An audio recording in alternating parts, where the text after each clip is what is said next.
죽은 지 3일 만에 다시 살아난 사람이 있습니다. 아마도 여러분은 예수님을 생각할 것 같아요. 그러나 그 사람은 2001년도 11월 30일 날 교통사고로 사망한 후 3일 뒤인 2001년 12월 2일에 다시 살아난 사람이에요. 그는 나이지리아의 오니셔라는 도시에 위치한 파워 차펠 복음의 교회의 담임 목사인 다니엘 에케 추쿠 목사님이십니다. 그는 사망한 후 천국과 지옥을 경험한 후 돌아왔어요. 그가 기적적으로 살아 돌아오게 된 것은 그를 위한 중보 기도와 그를 통해 천국과 지옥 그리고 심판도 실제 한다는 것을 알리기 위한 하나님의 선처 때문에 가능한 것입니다.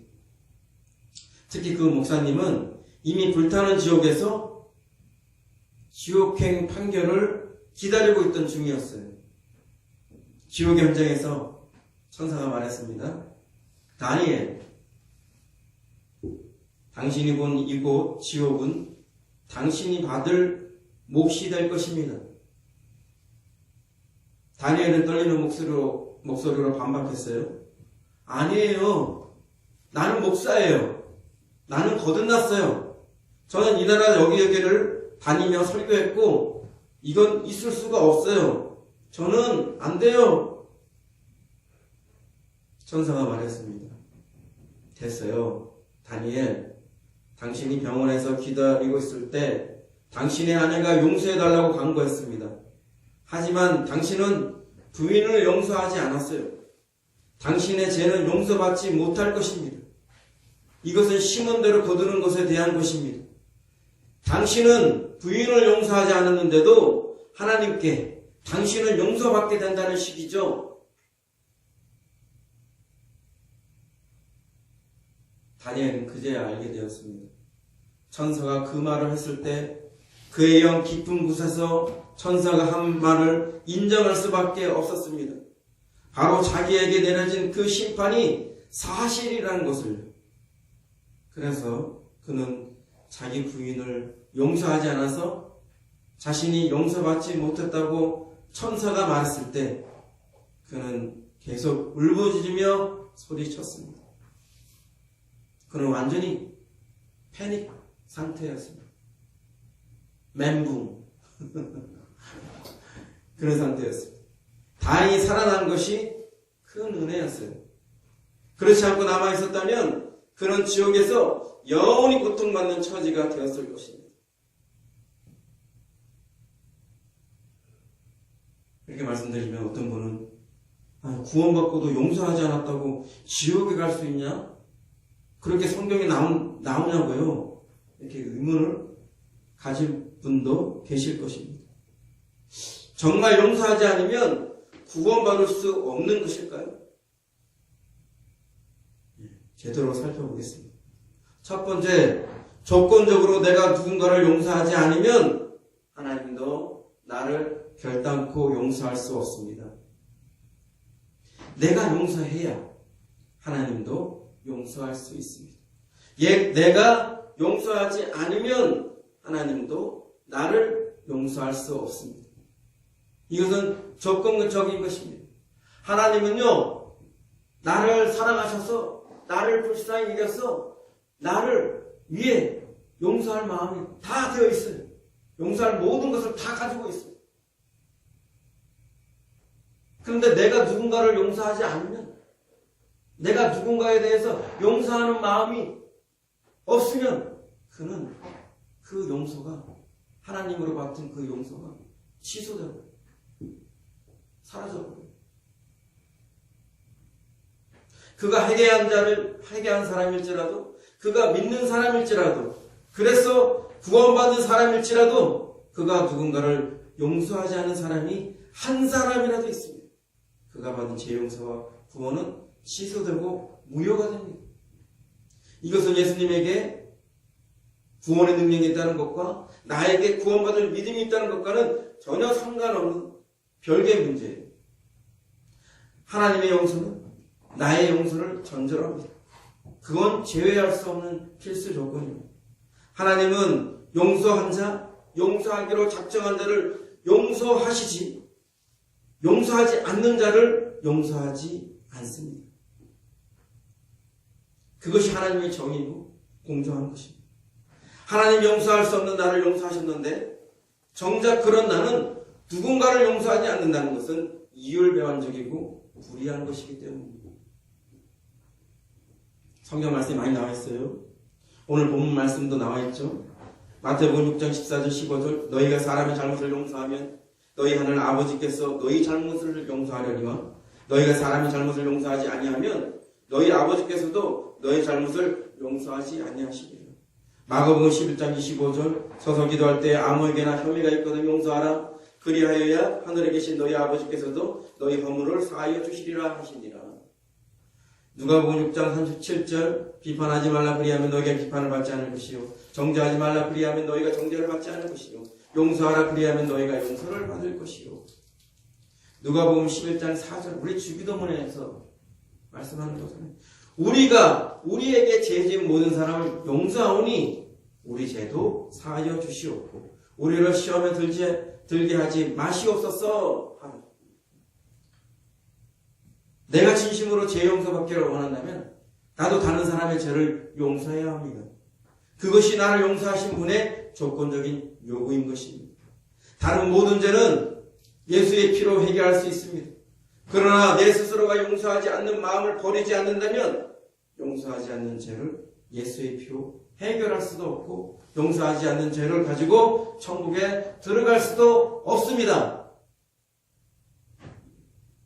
두 번째는 하나님에게 불쌍히 여김을 받은 자는 다른 사람을 불쌍히 여길 줄 알아야 합니다. 그렇지 않으면 하나님의 진노를 받을 것입니다. 마태복음 18장에는 우리가 너무나 잘 알고 있는 10,000달란트 빚진 자와 100데나리온 빚진 자의 탕감받은 내용이 나옵니다. 우리의 화폐 단위로 바꿔 말하면 1달란트는 600데나리온 정도 돼요. 6,000배가 될 정도로 달란트가 더 화폐 단위가 높은 거예요. 그래서 10,000달란트는 6천만원, 100데나리온은 100만원 정도의 우리 돈으로 비교해 보겠습니다. 6천만원을 제가 탕감을 받았어요. 그런데 나는 6천만원을 탕감 받아놓고 그렇게 은혜를 받았잖아요. 거저, 공짜, 은혜로 네? 받았잖아요. 그런데 나한테 100만원 빚진 사람들은 악착같이 무자비하게 그 돈을 받으려고 그에게 몹쓸 짓을 하는 거예요.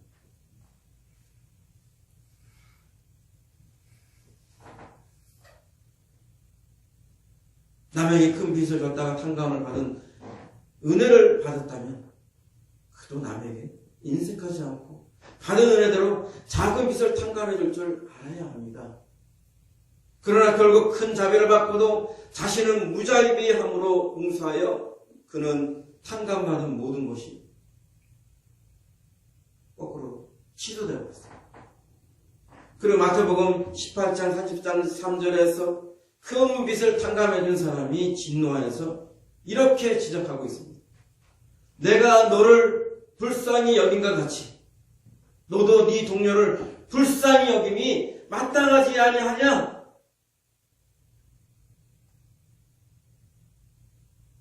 그 많은 돈을 탕감해 주었는데 그 탕감한 것을 취소한 이유가 여기에 있는 것이에요. 내가 너를 불쌍히 여겨서 그렇게 했는데 너는 왜 다른 사람을 불쌍히 여기지 않냐? 내가 너를 불쌍히 여겼는데 너도 다른 사람을 불쌍히 여겨야지. 내가 너를 용서했는데 너도 다른 사람을 용서해야지. 이것이 하나님 말씀하신 공평한 정의입니다. 내가 너를 불쌍히 여겼는데 너는 다른 사람을 불쌍히 여기지 않으면 나는 무엇이 되는 것입니까? 내가 너를 용서했는데 너는 다른 사람을 용서하지 않는다면 너를 용서한 나를 거부하는 것이고 나를 모욕하는 것이다. 더욱이 너에게 잘못한 사람의 죄보다 비교할 수 없는 많은 죄, 모든 죄를 용서받은 너는 그래서는 안 되는 것이다. 하나님의 궁극적인 뜻은 누가복음 6장 36절에서 37절에 잘 나옵니다. 너희 아버지의 자비로우신 같이 너희도 자비로운 자가 되라. 비판하지 말라. 그리하면 너희가 비판을 받지 않을 것이요. 정죄하지 말라. 그리하면 너희가 정죄를 받지 않을 것이요. 용서하라. 그리하면 너희가 용서를 받을 것이요. 하나님이 자비로우신 같이 우리도 자비로워야 합니다. 하나님의 은혜를 베푸신 것 같이 우리도 은혜를 베풀어야 합니다. 하나님이 불쌍히 여기신 것 같이 우리도 불쌍히 여겨야 합니다. 하나님이 용서하신 것 같이 우리도 용서하는 것이 마땅합니다. 당연한 거예요. 그것이 하나님의 뜻이고 정의이며 조건입니다. 하나님은 온전하신 것 같이 우리도 온전하기를 원합니다. 우리가 진실로 용서를 넘어서 선대하고 축복하고 원수까지 사랑할 수 있는 데까지 나아가기를 원해요. 하나님이 그러신 것처럼 우리도 그러한 의를 행하는 자들이 되기를 원해요. 하나님을 닮은 그런 모습이 우리에게서 발견되기를 원해요. 나의 용서 없는 구원은 없습니다. 내가 용서해야 구원이 있는 거예요. 모든 구원의 진리와 길과 은혜가 내게 있을지라도 나 자신이 누군가를 용서하기를 원치 않는다면 그는 하나님의 구원을 스스로 거절하는 것입니다. 그럼에도 불구하고 왜 성도들은 용서하지 못할까요? 첫째는 대부분의 신자들이 남을 용서하는 것을 필수가 아니라 선택으로 알고 있어요. 예수 피로 구원받으니까, 나의 믿음으로 구원받으니까 이것만 강조하다 보니까 용서에 대한 성경적인 가르침은 빛을 보지 못하고 간과되어 온 것이 사실입니다. 교회 안에 치우친 구원의 가르침이 균형을 잡고 제자들을 찾아야 할 때입니다. 두 번째로 용서를 힘들어하기 때문입니다. 아니 정확히 말하자면 용서를 원하지 않기 때문에 스스로 불가능하다고 생각합니다. 대부분의 사람들은 나 상처받았어 하며 자신의 상처에 분노하고 또는 자기 연민에 빠져 헤어나오지 못하고 있습니다. 그 상처가 사실은 자기에게 늪이 되고 덫이 되고 올가미가 된다는 것을 잘 인식하지 못해요. 그 상처에 매여서 머물러 있기를 계속 원합니다. 여기서 관련해서 유기성 목사님의 말씀을 들어보겠습니다. 사랑하는 사람으로부터 마음의 상처를 받고 용서가 되지 않아 괴로워하는 이들을 많이 봅니다. 용서해달라는 것 자체가 너무나 뻔뻔해 보입니다. 그러나 상처받은 사람이 살 길은 용서할 길뿐입니다. 용서는 감정에 의지하면 시작하지도 못합니다. 의지적인 결단과 순종으로 시작해야 합니다. 그것은 전적으로 주 예수님과의 인격적이고 친밀한 관계에서 비롯됩니다. 용서했다고 상황이 더 좋아질 것이라고 누구도 보장할 수 없습니다. 그러나 분명한 것은 그리스도인에게 용서는 선택사항이 아니라는 것입니다. 주께서 너희를 용서하신 것 같이 너희도 그리하라. 사랑하는 사람으로부터 배신당했을 때 그리스도는 용서함으로 주님과 동행할 것인가? 아니면 이 순간부터 자기 마음을 따라 살 것인가? 기로에 서게 됩니다. 사랑하는 여러분, 자신의 상처를 묵상하지 마십시오. 눈을 들어 나 때문에 상하신 예수님의 상처를 바라보십시오. 용서받을 수 없는 자, 바로 저와 여러분이 용서받았습니다. 그러므로 우리는 자신의 상처를 이유로 용서하지 않을 핑계가 없습니다. 그분의 상처 앞에 나만의 상처를 고집할 수 없습니다. 내 상처, 내 고통만 부러졌던 내가 그의 상처 앞에 녹을 수밖에 없습니다. 누구 때문에 그분이 상처받아야 하는가? 누구 때문에 그분이 고통당해야 하는가? 바로 바로 여러분 때문이라면 우리는 생각과 태도를 바꿔야 합니다. 주여, 죄인인 중에 괴수인 제가 용서함 받았으니 내가 누구를 용서하지 않으려. 이것이 우리의 절실한 고백이 되어야 합니다. 말씀을 맺겠습니다. 용서는 타인을 위해서 하는 것이 아닙니다. 용서는 나를 위해 하는 거예요. 겉으로 남을 용서하니까 남에게만 유익이 있는 것 같지만 용서는 나에게 더할 나위 없는 유익을 줍니다. 마가복음 11장 25절에서 서서 기도할 때 아무에게나 혐의가 있거든 용서하라 하셨어요. 이 말씀이 무슨 말씀인가요? 하나님은 우리가 기도할 때만 용서하라는 것인가요? 그렇지 않죠. 하나님을 찾고 기도할 때 용서하지 않으면 안 된다는 것이에요. 이 비슷한 말씀을 우리는 다른 구절에서도 볼 수 있어요. 마태복음 5장 23절에서 26절. 그러므로 예물을 제단에 드리려다가 거기서 네 형제에게 원망 들을 만한 일이 있는 것이 생각나거든 예물을 제단 앞에 두고 먼저 가서 형제와 화목하고 그 후에 와서 예물을 드리라.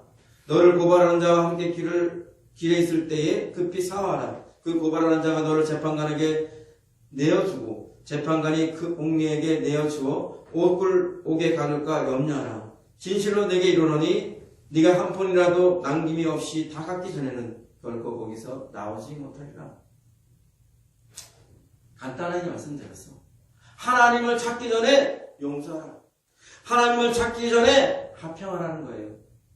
그렇지 않으면 우리의 기도도 우리의 예배도 소용없다는 것입니다. 기도 응답을 원하십니까? 먼저 누구에게든 혐의가 있다면 용서하십시오. 케니스 에게 목사님은 기도는 용서하지 않는 심령에는 역사하지 않습니다 라고 하셨습니다. 용서는 나의 기도 응답을 위한 것입니다. 나아가 용서해야 하나님과 관계가 좋은 상태가 되고 용서해야 건강하고 용서해야 형통하며 용서해야 복을 받고 용서해야 은혜를 받습니다. 용서하지 않음으로 생기는 쓴뿌리와 질투와 복수심과 원한과 적대감은 이런 모든 신령한 복을 방해합니다. 결국 여러분을 파괴하는 주요한 원인이 될 것입니다. 그래서 해김 목사님은 다음과 같이 또 말씀하셨어요.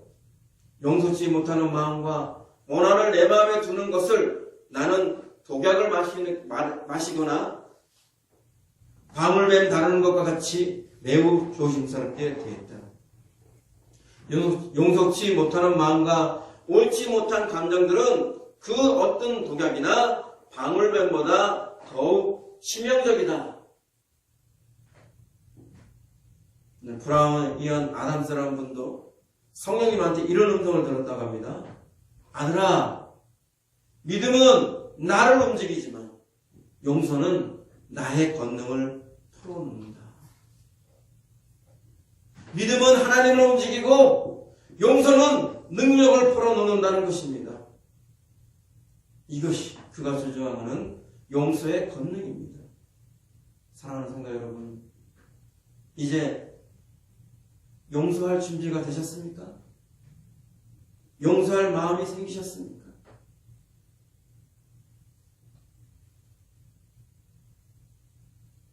이 설교 말씀을 준비하면서 우리 성도님들이 알게 모르게 상처가 많아요.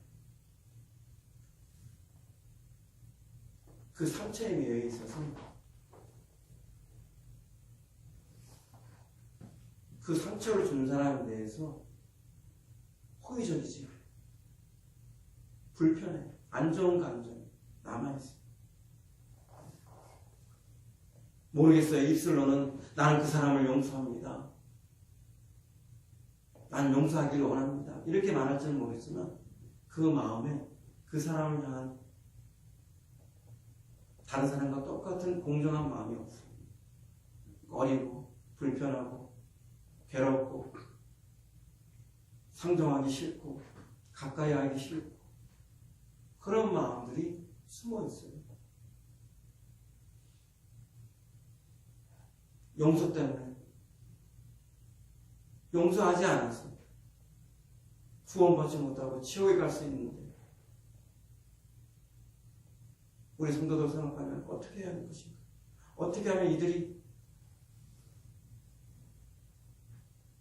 이 용서에 대한 진리를 제대로 알고 진실로 내 마음에 누군가에 대해서 안 좋은 감정이 없이 불편한 마음이 없이 힘들어하는 마음이 없이 기꺼이 그들을 기쁘게 용서해 줄 마음이 생기게 할 수 있을 것인가? 참 고민이 돼요. 용서는 학문이 아니에요. 용서는 지식이 아니에요. 용서는 실천했을 때 의미가 있고 가치가 있고 힘을 발휘하는 거예요.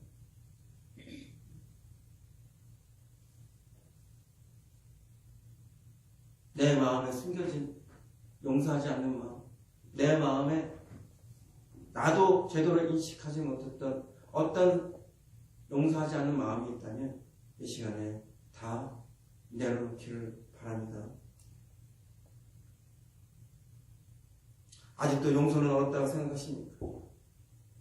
예수님은 숨이 멎는 그 순간까지도 여러분의 죄 용서를 위해 기도하셨다는 것을 잊으십니까? 아버지, 저들을 사하여 주옵소서. 자기들이 하는 것을 알지 못함이니이다. 이것이 단순히 예수님을 십자가에 못 박게 했던 유대인들을 위한 기도라고 생각하시나요? 예수님을 십자가에 달려 죽게 한 사람들은 바로 우리 자신입니다. 바로 나예요. 나 때문에 십자가에 못 박혀 죽으신 거예요. 예수님을 십자가에 못 박게 해놓고 그 용서를 구하는 그 용서를 해달라는 은혜를 받으면서 나는 정작 누군가에게 용서해주지 않는 사람이 된다고. 예수님을 2번, 3번 죽이는 그런 꼴이 되는 것입니다. 예수님께서 우리를 위해 십자가에서 죽으시고 예수님이 십자가에서 돌아가시면서 십자가에서 죽으시면서 우리를 용서하신 그 뜻을 저버리지 마시길 바랍니다. 용서가 힘들다면 예수님에게 나아가 용서의 비결을 구하세요. 하나님이 용서하신 것처럼 나도 용서하는 자가 되기 위해 은혜를 구하세요. 용서가 어렵다면 나 때문에 상처 입으신 예수님을 바라보세요. 용서를 선택하시길 바랍니다. 여러분이 누군가를 용서해 준 적이 있다면 여러분은 다른 누구도 용서할 수 있습니다. 여러분에게는 이미 하나님의 은혜로 용서의 능력이 장착되어 있어요. 그렇기 때문에 하나님은 나와 여러분에게 용서를 요구하신 것입니다. 하나님은 할 수 없는 것을 요구하시는 불의한 분이 아니세요. 여러분들이 충분히 용서할 수 있기 때문에 우리에게 용서하라 이렇게 요구하신 겁니다. 누구 때문에 돈 떼어서 용서하기 어려운 마음이 있으십니까? 누구 말 때문에 마음에 상처를 입어서 그것을 10년이고 20년이고 30년이고 두고 들여다보면서 마음에 서운한 마음, 마음에 원망하는 마음, 마음에 혈기와 분노를 가진 마음 가지고 계십니다.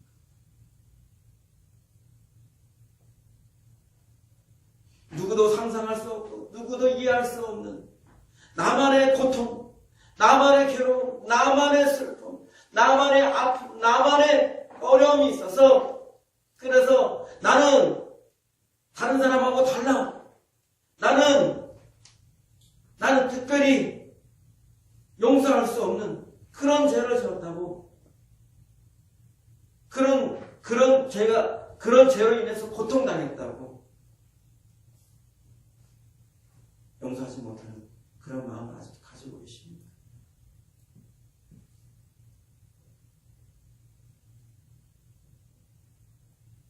용서하십시오. 용서하는 것이 자유로워지는 것입니다. 참된 자유와 참된 구원을 얻는 것입니다. 여러분 마음속에 티끌만한 용서하지 않는 마음을 가지고 있으면 여러분이 살아도 감옥 속에 사는 거예요. 자유할 수가 없어요. 모든 것이 묶이고 모든 것이 매이게 되어 있어요. 기도가 안 돼요. 하나님의 은혜와 복과 능력과 좋은 것들을 받아들일 수가 있어요. 하나님은 용서한 자에게 은혜를 주시고 용서한 자에게 복을 주시고 용서한 자에게 능력을 바라시고 용서한 자에게 좋은 것들을 주시는 분이시지, 용서하지 않는 꽁한 마음에, 용서하지 않는 그 상심한 마음에, 용서하지 않는 처지받은 마음에 임하지 않아요. 여러분이 살기 위해서, 다른 사람이 살기 위해서, 세상을 구하기 위해서 용서가 필요한 것입니다.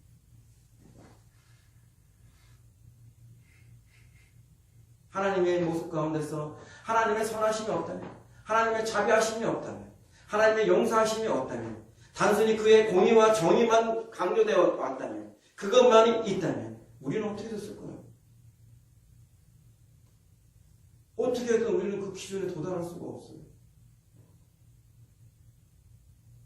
그분의 심판을 감당할 수가 없어요.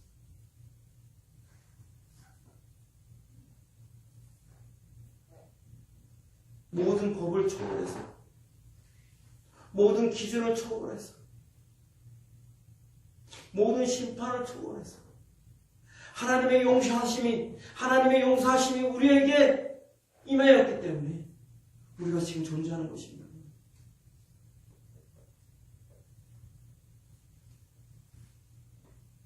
하나님의 용서하심을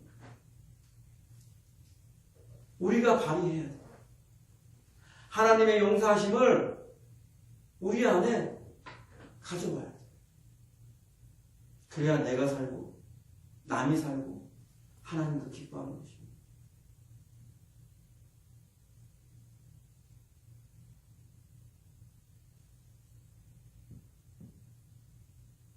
악을 악으로 갚지 마시고 악을 선으로 갚는 여러분이 되시길 바랍니다. 우리 주 예수님은 이미 우리에게 용서하라 하셨지만 용서하라 하기 전에 먼저 본을 보이시고 모본을 보이셔서 용서의 본을 보이셨어요. 우리도 예수님의 제자라면 예수님의 본을 따라서 용서하는 자가 됩니다. 내게 아무 잘못이 없어져, 내게 아무런 혐의가 없어져 용서하는 자가 됩니다. 아프리카의 어느 그 여인이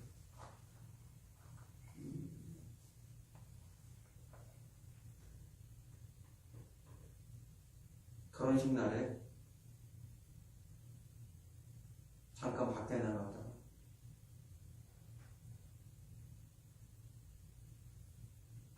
다른 청년들한테 집단으로 강간을 했어요.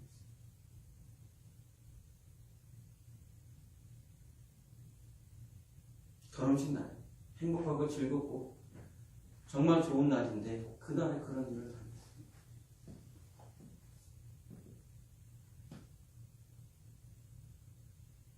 그래도 결혼 생활을 했는데 또 얼마 안 돼서 남편이 또 죽었어요. 일찍 죽었어요. 그리고 그 여인은 애를 낳을 수가 없는 상태가 됐어요. 왜? 반항하다가 그 강간한 사람이 칼로 이렇게 이렇게 상처를 하고 했나. 그래서 이제 그 자궁이 문제가 생겨가지고 더 이상 애를 낳을 수가 없는 상황이 됐어요.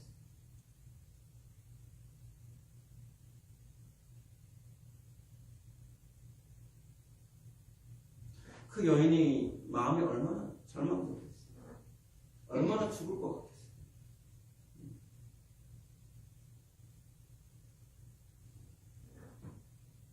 어느 날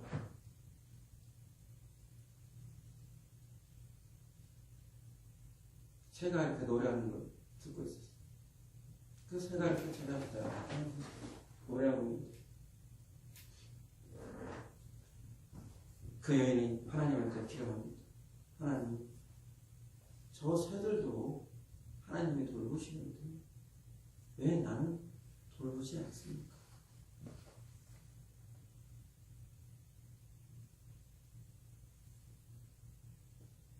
그런데 그는 그렇게 절망하고 그렇게 낙심하고 그런다고 해서 아무것도 바뀌지 않는다는 것을 알아요. 아무것도 바뀌지 않는다. 그리고 그는 결심합니다. 성경 말씀대로 악을 악으로 갚지 말고 악을 선으로 갚겠다고 결심합니다.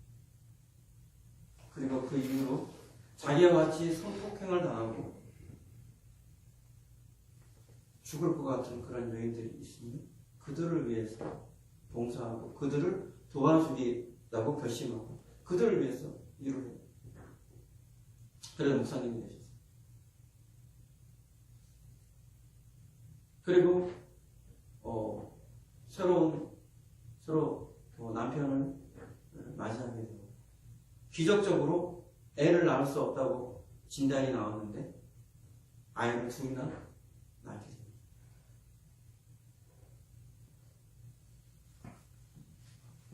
우리 모든 사람들은 이러한 불행한 일들을 안 당하는 것이 하나님 뜻이라고 생각할 수도 있겠어요. 그러나 그런 일들이 이미 욥에게도 일어났었고요. 요셉에게도 일어났어요. 꼭 하나님을 믿는다 해서 꼭 반드시 모든 것이 저절로 다 좋아지고 다 모든 것이 꼭 그런 것만은 아닙니다. 하나님의 뜻이 있어서 또 그것이 허락되는 경우도 있어요. 그런 가운데서 우리가 진정한 신앙인으로서 어떻게 반응해야 될 것인가? 그건 여러분과 저의 숙제입니다.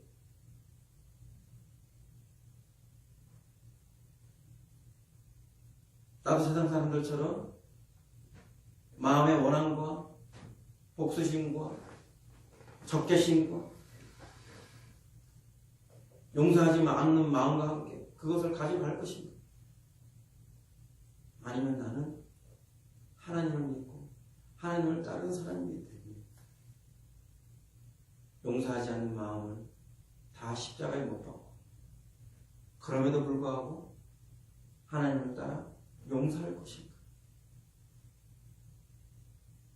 선택해야 합니다. 항상 선택해야 합니다. 어느 순간인가 나는 누군가 나에게 해를 입히고 나에게 괴로운 일을 했던 그 사람을 용서했다고 생각했는데 어느 순간인가 또 불쑥 그것이 분노와 혈기와 함께 일어날 때도 있어요. 그때 나는 어떻게 할 것인가? 나는 그 사람을 용서했다고 생각했는데 그 사람을 충분히 용서했다고 생각했는데 왜 내게 이렇게 용서하지 않는 그 민낯이 그대로 나에게 직진해서 들어올 것인가? 이때 나는 어떻게 할 것인가? 여러분 선택해야 합니다. 끝까지 우리는 주님 맞이할 때까지 영원토록 용서하는 자의 위치에 있어요. 불현듯 일어나는 그 용서하지 않는 마음 때문에 불현듯 일어나는 그에 대한 분노, 그에 대한 불편한 마음 때문에 용서가 뒤집어지는 그런 일들은 없어요. 그것으로 우리는 구원을 받기 때문에, 그것으로 우리는 나의 죄 용서함을 받기 때문에. 사랑하는 성도 여러분, 진심으로 구합니다. 여러분 마음속에 이제 그 살아오는 가운데 누군가 나에게 상처 준 사람이 있다면 그를 자유케 하십시오. 그를 흘려보내십시오.